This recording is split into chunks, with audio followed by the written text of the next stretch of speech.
Voter বাংলার মোদির শেষ বেলায় চমক। রাজ্যবাসীর উদ্দেশ্যে বাংলায় চিঠি লিখলেন, বাংলায় শোনালেন মন কি বাত। অডিও বার্তায় ফের একবার পরিবর্তনের ডাক দিলেন প্রধানমন্ত্রী। কখনো তিনি ঝালমুড়িতে মজে, তো কখনো গঙ্গাবক্ষে নৌকা বিহারে, কখনো আবার রাস্তার ধারে দোকান থেকে ডালা কিনে ভক্তি ভরে মন্দিরে পুজো দিচ্ছেন। বাংলায় ভোট প্রচারের ফাঁকে ফাঁকে অনেকগুলো ফ্রেম তৈরি করেছেন প্রধানমন্ত্রী নরেন্দ্র মোদী, যা নিয়ে চর্চা হয়েছে, তরজাও হয়েছে, কিন্তু তিনিই থামেননি। প্রচারের শেষ বেলায় এবার নতুন চমক মোদীর।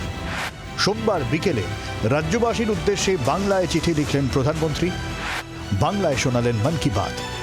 এদিন সোশ্যাল মিডিয়ায় মুখ্যমন্ত্রী লেখেন, এই নির্বাচনের সময় আমি অনুভব করেছি পশ্চিমবঙ্গের তরুণ প্রজন্ম, মহিলা, কৃষক এবং কর্মীরা বিকশিত পশ্চিমবঙ্গকে দেখতে কতটা উৎসুক। পশ্চিমবঙ্গের তরুণ প্রজন্ম চান এগিয়ে যাওয়ার একটা উন্মুক্ত পরিসর, কন্যারা চান খোলা আকাশ এবং নিরাপত্তা। পশ্চিমবঙ্গের প্রতিটি নাগরিক এবং প্রতিটি পরিবার এখন একটি প্রতিজ্ঞা নিয়ে এগিয়ে চলেছেন। পরিবর্তনের সময় এসেছে, ভয় নিয়ে অনেক দিন কেটেছে, এখন আসুক আস্থা, এখন সেখানে বিজেপির আসা দরকার। কিছুক্ষণের মধ্যেই এআই নির্মিত অডিও বার্তা, প্রধানমন্ত্রীর মুখে ফের পরিবর্তনের ডাক। আমার প্রিয় ভাই ও বোনেরা, প্রথম দফার যে ভোটদান হয়েছে তা ইতিহাস রচনা করেছে। আপনাদের এখন দায়িত্ব হলো যে আগামী 29শে এপ্রিল আপনারা বেশি থেকে বেশি সংখ্যায় ভোটদান করুন।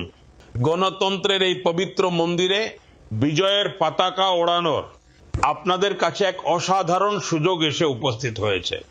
আমরা সকলে মিলে বাংলাকে উন্নত করে গড়ে তুলব, আর এটাই হলো মোদির গ্যারান্টি। মোদিজি বলেছে পাল্টানো দরকার, আমিও বলছি হরিণঘাটায় পাল্টানো দরকার, আর চাই না অসীম সরকার। হরিণঘাটার আশ্বাস, আগামীতে রাজীব বিশ্বাস। ভোট প্রচারের গোটা পর্বে বিজেপিকে লাগাতার বহিরাগত বাঙালি বিরোধী বলে আক্রমণ করেছে তৃণমূল। শেষ বেলায় গা থেকে সেই তকমা ঝেড়ে ফেলতেই মোদির এই বাংলা বার্তা বলে মনে করছেন রাজ্য রাজনীতির কারবারিরা। ব্যুরো রিপোর্ট, জি 24 ঘন্টা। বাংলার আওয়াজ, বাঙালির আবেগ, জি 24 ঘন্টা।